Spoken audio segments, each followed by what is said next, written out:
কিছুতেই একটানা পড়াতে মনোযোগ ধরে রাখতে পারছি না। আবার এদিকে যেটুকু মুখস্থ করছি সেটাও 2-1 দিনের মধ্যে সব ভুলে যাচ্ছি। এভাবে তো এবার পরীক্ষায় ফেলই করে যাব মনে হচ্ছে। যদি তুমিও এই জীবন সমস্যার সমাধানটা খুঁজছো, তাহলে আজকের ভিডিওটাকে অবশ্যই শেষ অবধি একবার দেখো, কারণ আজ এই ভিডিওতে আমি বেশ কিছু বেস্ট সেলিং বই থেকে বেস্ট স্মার্ট আইডিয়াগুলো তোমার সঙ্গে শেয়ার করব। তো চলো শুরু করা যাক। Smart idea number 1, exercise boost brain পাওয়ার। ব্রেন রুলস বইতে লেখক জন মেদিনা বলছেন যে বিভিন্ন বৈজ্ঞানিক গবেষণার উপর ভিত্তি করে দেখা গেছে যে যখন আমরা এক্সারসাইজ করি, বিশেষ করে সেই ধরনের অ্যারোবিক এক্সারসাইজ যেগুলো করলে হার্ট রেট বৃদ্ধি পায়, সেই সময় আমাদের ব্রেনে ব্লাড ফ্লো ইনক্রিজ হওয়ায় ব্রেনের খাদ্য অর্থাৎ অক্সিজেন ও নিউট্রিয়েন্টসের সরবরাহ বেড়ে যায়। এর ফলে আমাদের ব্রেনে BDNF অর্থাৎ ব্রেন ডিরাইভড নিউরোট্রফিক ফ্যাক্টরের ক্ষরণ বৃদ্ধি পাওয়ায় আমাদের ব্রেনের মধ্যে নিউরোজেনেসিস অর্থাৎ নতুন ব্রেন সেলস তৈরি হওয়া এবং সিন্যাপটিক প্লাস্টিসিটি অর্থাৎ নতুন নতুন নিউরাল কানেকশন তৈরি করতে পারার ক্ষমতা বেড়ে যায়, যেটা ব্রেনের জন্য নতুন কিছু শেখা বা মনে রাখতে পারার কাজটাকে সহজ করে দেয়। এছাড়া স্পার্ক বইতে লেখক জন র্যাটি বলছেন, রেগুলার এক্সারসাইজ করার ফলে ব্রেনের ভিতর বিভিন্ন নিউরোট্রান্সমিটার যেমন সেরাটোনিন এবং ডোপামিনের সঠিক ব্যালেন্স তৈরি হয়, যার ফলে মেন্টাল ক্ল্যারিটি বাড়ে এবং কগনিটিভ পারফরমেন্স আরও শার্প হয়ে ওঠে। Smart idea number 2, slip well think well.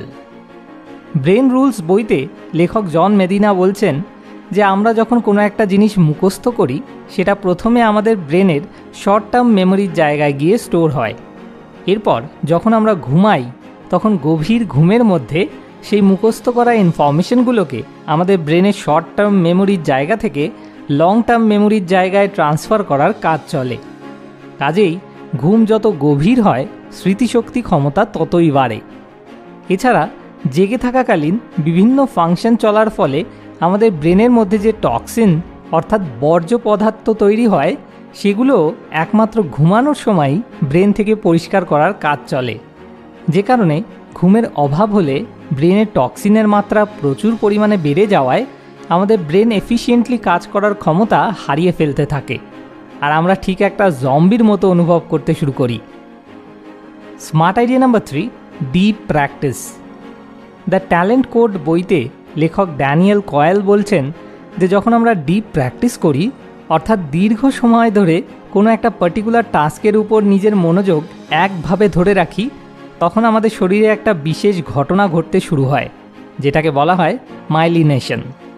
এই সময় মাইলিন নামে এক ধরনের চর্বি জাতীয় সাবস্টেন্সের উৎপাদন হওয়া শুরু হয়, যেটা আমাদের নার্ভ সেলগুলোর অ্যাক্সনের চারিদিকে একটা পুরু সুরক্ষা কবচের মতো মোটা ফ্যাটের আস্তরণ গড়ে তোলে, যেটা নিউরাল কমিউনিকেশন অর্থাৎ আমাদের ব্রেনের সঙ্গে নার্ভ সেলগুলোর সংযোগকে অনেক বেশি ফাস্ট এবং প্রিসাইজ করে তোলে, যার ফলে কোনো নতুন স্কিল অল্প সময়ের মধ্যেই আয়ত্ত করে ফেলা আমাদের ব্রেনের জন্য অনেক সহজ হয়ে যায়।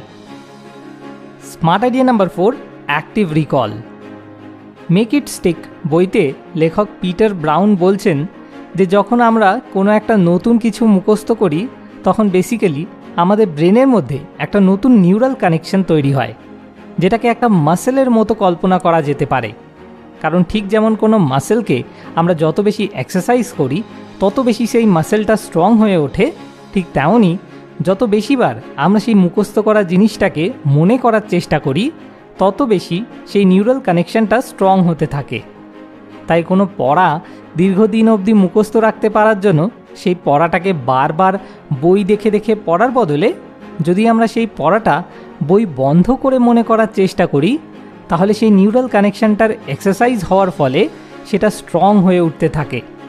ঠিক একই কারণে যদি আমরা বহুদিন অবধি সেই পড়াটা রিকল করার চেষ্টা না করি, তাহলে সেই নিউরাল কানেকশনটা দুর্বল হতে শুরু করে, আর একটা সময় পর গিয়ে আর আমরা সেটা বই না দেখে মনে করতে পারি না। তাই দীর্ঘদিন অবধি মনে রাখতে পারার জন্য ক্রমবর্ধমান দিনের গ্যাপে, মানে প্রথমে 2 দিন, তারপর 4 দিন, তারপর 8 দিনের গ্যাপে এভাবে সেই পড়াটাকে লাগাতার রিভাইজ করতে থাকাটা জরুরি হয়ে পড়ে। এবার পালা মোস্ট মোটিভেটিং কমেন্টের। শান্ত, তোমার এই কমেন্টের মাধ্যমে আমার মনোবল বহু গুণে বাড়িয়ে দেওয়ার জন্য আমিও তোমার কাছে চিরঋণী থাকব। ভিডিওটা শেষ অবধি দেখার জন্য অসংখ্য ধন্যবাদ। মোর উইজডম, মোর সলিউশন, বেটার লাইফ।